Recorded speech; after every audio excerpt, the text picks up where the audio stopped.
Everyone, welcome back to my channel. तो इस हफ्ते जिस बुक के बारे में हम बात करेंगे वो है ईट दैट फ्रॉग। नाम थोड़ा अनयूजुअल सा है। इसमें फ्रॉग उस टास्क को कहा गया है जो आप बिल्कुल पसंद नहीं करते। तो लेट्स स्टार्ट द वीडियो। कैसे हम कम टाइम में अपनी प्रोडक्टिविटी को बढ़ा सकते हैं उसके बारे में ये बुक है कि हमारी लाइफ में जो गोल्स हम अचीव करना चाहते हैं उन गोल्स तक पहुंचने के जो टास्क होते हैं वो हमें सबसे ज़्यादा टफ लगते हैं। वो कोई भी गोल हो सकता है, हेल्थ गोल हो सकता है, करियर गोल हो सकता है। कुछ लोग ही वहां तक पहुंच पाते हैं। ऐसा क्यों है? क्योंकि कुछ ऐसे ग्राउंड रूल्स हैं जिनका ध्यान रखना बहुत ज़रूरी है, जिसके बारे में ऑथर ने बहुत डिटेल में बात की है। हमारी बॉडी में कुछ ऐसे हार्मोन्स रिलीज होते हैं जो हमें अच्छा फील कराते हैं और जो हमें बहुत मोटिवेटेड रखते हैं कि ये टाइम सुबह का होता है। इसीलिए आपकी जो भी सबसे इम्पॉर्टेंट चीज़ें हैं करने के लिए वो आप हमेशा सुबह ही करें। ये चीज़ें होंगी जो आपको आपके गोल तक लेके जाती हैं, लेकिन क्योंकि हमें वो टफ लगते हैं इसलिए हम उन्हें अवॉइड करते रहते हैं। जैसे कि कई लोगों को सुबह उठ के एक्सरसाइज करना पसंद नहीं होता, कई लोगों को उठ के ऑफिस का काम करना पसंद नहीं होता। एक स्टडी के अकॉर्डिंग सिर्फ 3% लोग हैं जो अपने गोल्स को लिखते हैं और उनके बारे में क्लियर हैं। बहुत ही कम परसेंटेज है ये। जब वो गोल्स हम लिखते हैं, कहीं पर भी लिख सकते हैं। अगर आपको लगता है कि आप बहुत ज़्यादा नोटबुक नहीं उठाते हैं या आपके पास इतना टाइम नहीं होता है तो आप अपने मोबाइल में भी अपने गोल्स को लिख सकते हैं। And that is an easy way, right? Next चीज़ जिसके बारे में ऑथर ने बात की है वो है डेडलाइंस बनाना। गोल्स हम सब बना लेते हैं लेकिन डेडलाइंस नहीं बनाते। A goal without date is just a dream.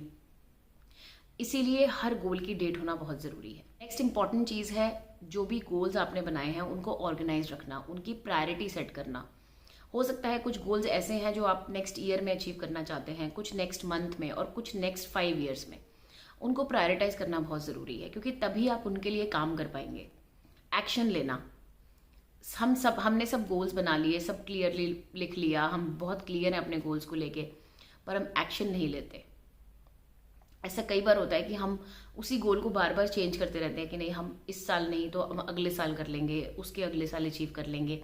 वो पोस्टपोन होता जाता है और हमारा प्रोक्रेस्टिनेशन बढ़ता जाता है क्योंकि हम एक्शन नहीं लेते। अपना जो डेली दिन बिताते हैं उसमें कोई ऐसी एक्टिविटी होना बहुत ज़रूरी है जो आपको उस गोल तक लेके जाएगी। एक एक दिन की एक्टिविटी ही आपको एंड गोल तक लेकर जाती है। वो लोग घर मैनेज करते हैं वो हर चीज़ को पहले से प्लान करके रख सकते हैं। वो ग्रॉसरी हो सकता है, वो एक बहुत ही कॉमन होता है कि आज खाने में क्या बनेगा। That is very very basic but it is very true that ये होता ही है। Every day we are sitting and wondering कि आज क्या बनेगा। That is total waste of time. तो ये वो चीज़ें हैं जो हमें प्लान करके रखनी होती हैं पहले से, ताकि वो मेस क्रिएट ना हो जिससे हमारी प्रोडक्टिविटी बहुत कम होती है। इसलिए you should always plan everything in advance. कल आप जो करने वाले हैं वो प्लान आज रात में ही क्रिएट करके रखें।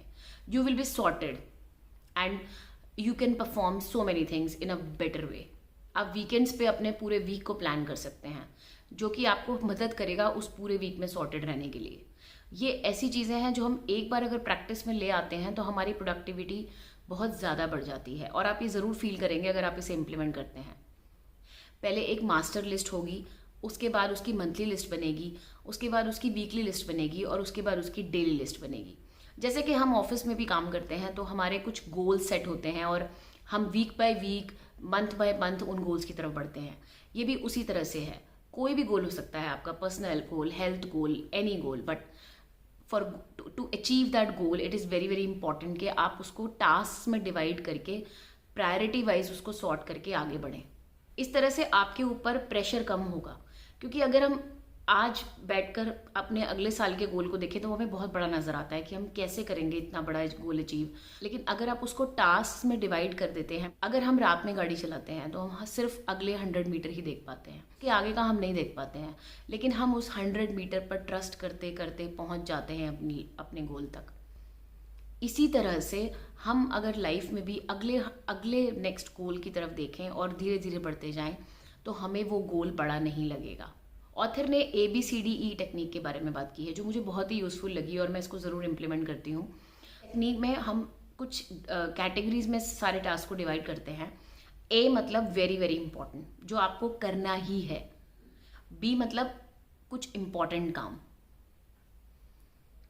C रेटिंग मिलेगी उन कामों को जो अगर आप करेंगे तो आपके लिए अच्छा है। डी रेटिंग उन कामों के लिए जो आप डेलीगेट कर सकते हैं, जो आप नहीं करेंगे तो भी हो जाएंगे, आप किसी और को डेलीगेट कर सकते हैं, जो कि हम जनरली नहीं करते। हम सब कुछ खुद करना चाहते हैं, that is a very very big problem. E category उन टास्क के लिए है जो हम एलिमिनेट कर सकते हैं, जो हमें अगर हम नहीं भी करेंगे तो कोई फ़र्क नहीं पड़ता। जब तक आपने ए अचीव नहीं किया है तब तक आप बी पर नहीं जाएंगे। फॉर एग्जाम्पल, आपके पास कुछ टास्क हैं जो ए में हैं और कुछ बी में हैं। अगर ए में 3 टास्क हैं और बी में एक ही टास्क है, तब भी जब तक आपने अपने सबसे इम्पॉर्टेंट कामों को पूरा नहीं किया है, आप इम्पॉर्टेंट कामों तक नहीं जाएंगे, आप बी कैटेगरी तक नहीं जाएंगे। पहले आप अपने मोस्ट इम्पॉर्टेंट कामों को ही पूरा करेंगे और ये आप हर दिन करेंगे, तभी आप उस गोल तक जा सकते हैं जिसका सपना आपने देखा है। इस बुक में इस टेक्निक को बहुत अच्छे से समझाया है ऑथर ने, और ये बहुत प्रैक्टिकल लगती है, जो कि हम इम्प्लीमेंट कर सकते हैं, और एंड इट रियली हेल्प्स। तो फ्रॉग को डिनोट उन चीज़ों के लिए किया गया है जो टास्क हमें बहुत मुश्किल लगते हैं और हम बिल्कुल करना नहीं चाहते, पर वो ही टास्क हमें सबसे पहले करने चाहिए। सिंगल माइंडेड फोकस एक ऐसी चीज़ जो मैंने बहुत लेट सीखी। सिंगल माइंडेड फोकस का मतलब ये होता है कि एक टाइम पे एक ही चीज़ करना। जनरली मुझे भी बहुत ज़्यादा मल्टीटास्किंग करने की आदत थी कि बहुत सारी चीज़ें एक साथ करना। सिंगल माइंडेड फोकस से आप उस काम को बहुत जल्दी पूरा कर लेते हैं। फॉर एग्जाम्पल, अगर आप ऑफिस का काम कर रहे हैं और साथ में आप घर का भी कुछ काम कर रहे हैं, अगर आप दोनों को मिक्स करते हैं तो आपको दोनों चीज़ों में डबल टाइम लगता है और आपकी एफिशिएंसी भी बहुत कम हो जाती है। लेकिन अगर आप सिंगल माइंडेड फोकस से पहले एक चीज़ को कंप्लीट करते हैं, उसके बाद दूसरी चीज़ को कंप्लीट करते हैं, तो वो बेटर तरीके से हम करते हैं। हमें लगता है कि बहुत लेट हो जाएगा, हम नहीं कर पाएंगे, हमें दोनों चीज़ें एक साथ ही करनी चाहिए, बट आप इसको ज़रूर ट्राई कर सकते हैं। आपको दोनों टास्क में कम टाइम लगेगा और आप बहुत बेहतर कर पाएंगे।